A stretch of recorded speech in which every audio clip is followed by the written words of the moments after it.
Hello, I'm going to disassemble the heater box for the C10 and we'll refinish it. We'll powder coat what we can and paint what we can't. And I started, before I did the video, I carefully took this rubber gasket off. We can use it as a template later maybe, but that was my thought. But that's what I'm going to do here. I don't know how I'm going to cut this up so it makes it interesting, but I'm just going to start to take it apart. There's a bunch of screws here across the top. And you'll be the first to see it as well as I will. I have not had this off.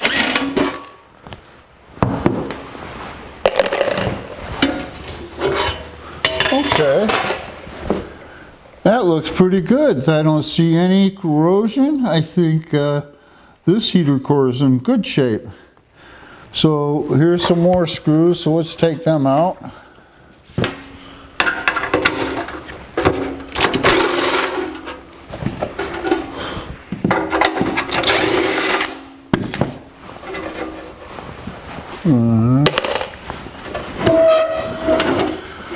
Alright, now there's a bunch of screws around the outside here, and I assume that that's going to lift this cage off, so let's take those off.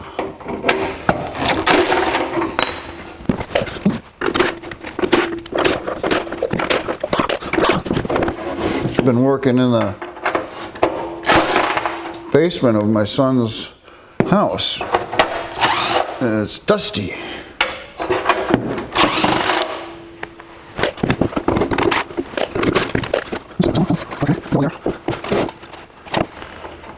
I wonder if there's a gasket. Oh, here's one.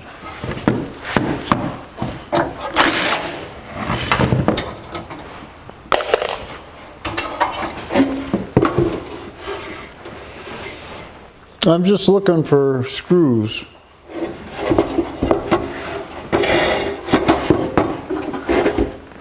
Oh, and there's one too. There's two of them. Alright. And it does look like it was sealed. That's too bad. It's going to come apart. Maybe there's movement. Alright, let's see if we can get these off. How am I going to get those? I'm going to have to use an extension.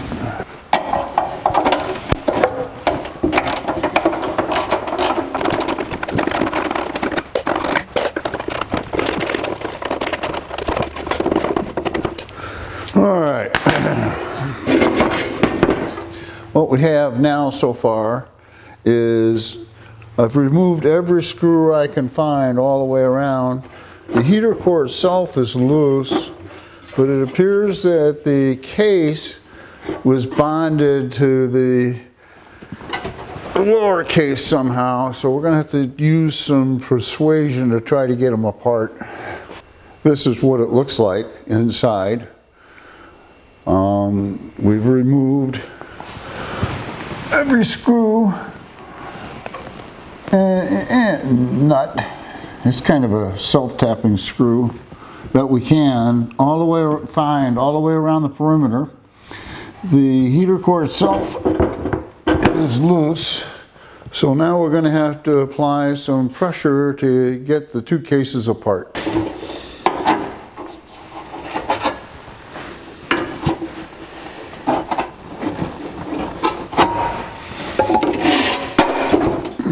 Oh, I found a screw.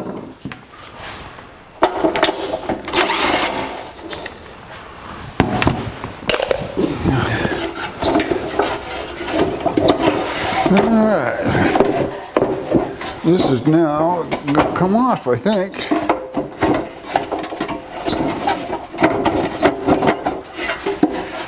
Oh, I found another screw. Found a bunch more screws.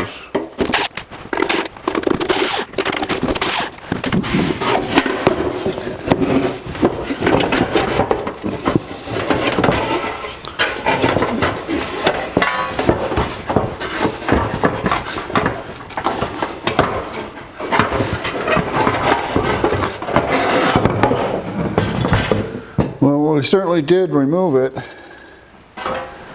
Okay. So that's what holds that there. So we can put that back in. I can understand that. Same thing over here. Okay, so it's very important to understand what you just took apart. And there's 4 screws that I didn't have to take apart that would have held the heater core to the upper case. And that was that screw, that screw, that screw, and that screw. Because that holds this bracket in place, which holds the heater core in place. Okay. Having looked it over, it's a really sound shape. There's no rust holes, nothing that we'll have to repair. We'll just sandblast, powder coat, clean up what we can, probably paint that, and put it back together. I thought I'd bring you up to date. We've got everything back from the sandblaster. He worked diligently to get this clean, and all this metal is really good shape. There's no rust, so we're going to proceed to powder coat. The first thing to do when we powder coat is we outgas and then we powder coat. So I'll bring you back when we've got the powder coat done. We have the tins in the oven for the powder coat, and now I think we're going to attempt to clean this thing up first. I have put a silicone plug into the hole for the vent for the motor, so I'm pretty sure I can be pretty free with the Windex or glass cleaner. And let's see what it comes out like.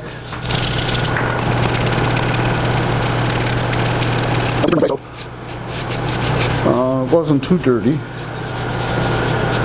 The question is, do I paint it? And if I paint it, I lose the decal. Do I tape the decal off and paint it? Maybe. And I like to keep the decal just because it makes it look a little more stock. So what I think I'll do is I'll bolt it in, because it's not that hard to take it back out, and we'll see what it looks like. Here, we can remove this plug. There we go. We're still waiting on the powder. We got 11 minutes and 22 seconds until we can take it out. We don't want the little bolts to look all rusted and dirty when we put the thing back together. And my son came up with this idea of getting a piece of metal and putting a bunch of holes in it, and we can screw these sheet metal screws in, and we can powder coat the heads, and the threads will be left alone, and the bolts or the sheet metal screws will be looking just as pretty as the rest of the case. At least that's the idea. So I got quite a few of these things to screw in. So no need for you to hang around. I'll bring you back when there's something to watch. How's that?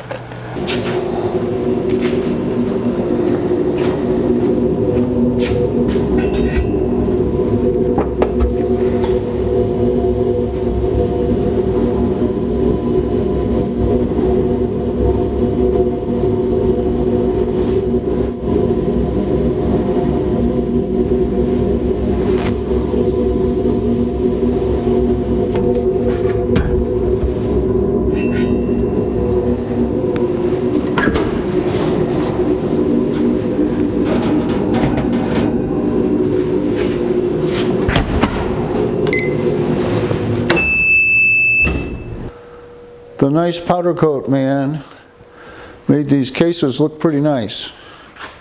So let's see if Humpty Dumpty can be put back together by all the king's horses and all the king's men.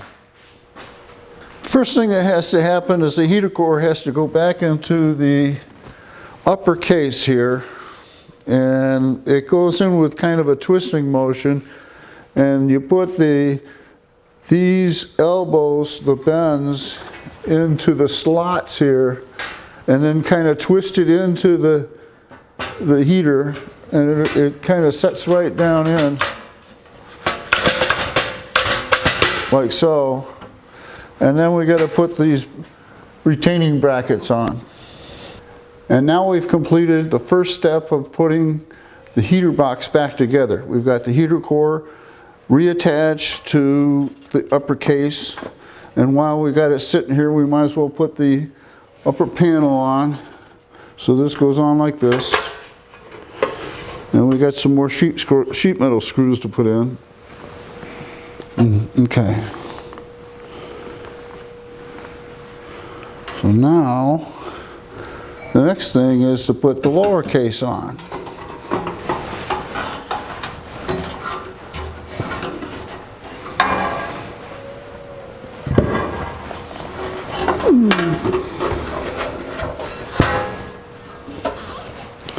And that goes like this.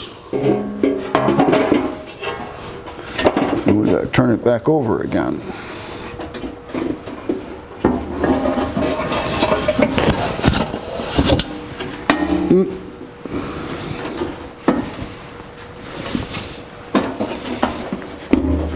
Like so. And put some more sheet metal screws in. Okay, there's a standoff that goes in here, and it actually uses 2 sheet metal screws that are longer than the normal sheet metal screws that for the body. They're, for reference,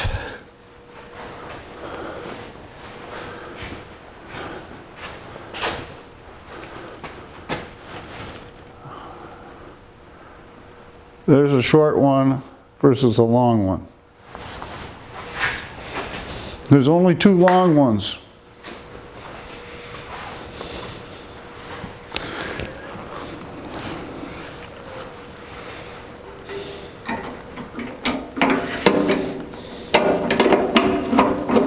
And the other long one,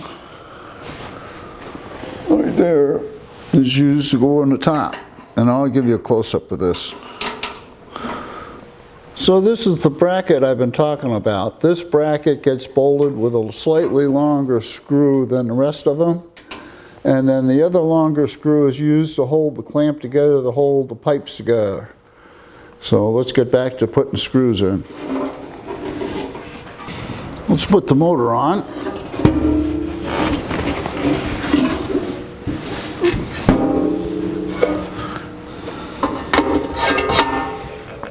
If you're worried about fan orientation when you bolt this back up, if you look right here, there's a hole and there's a little dimple that comes out of the housing. Here, let me show you. So see the dimple right there? That goes into a hole on the fan, and once that dimple is in the hole, the bolt holes line up. So there we go. Now I got 4 screws left over. Oh, and I have 4 holes right here. How about that?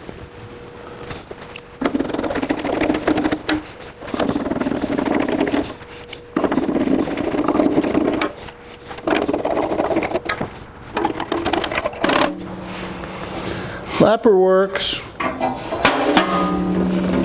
One last thing to do. We have to put on this cable clamp. I gotta find it. It goes right here. And here's the screw. And this goes like that.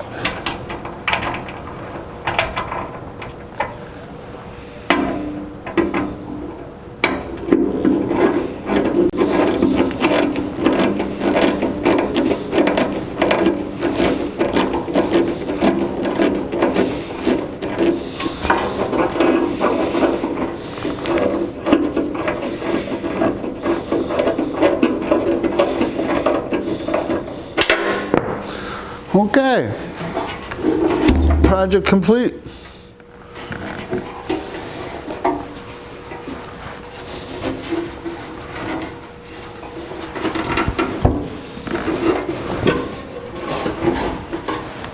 Hope you enjoyed the video. There'll be more.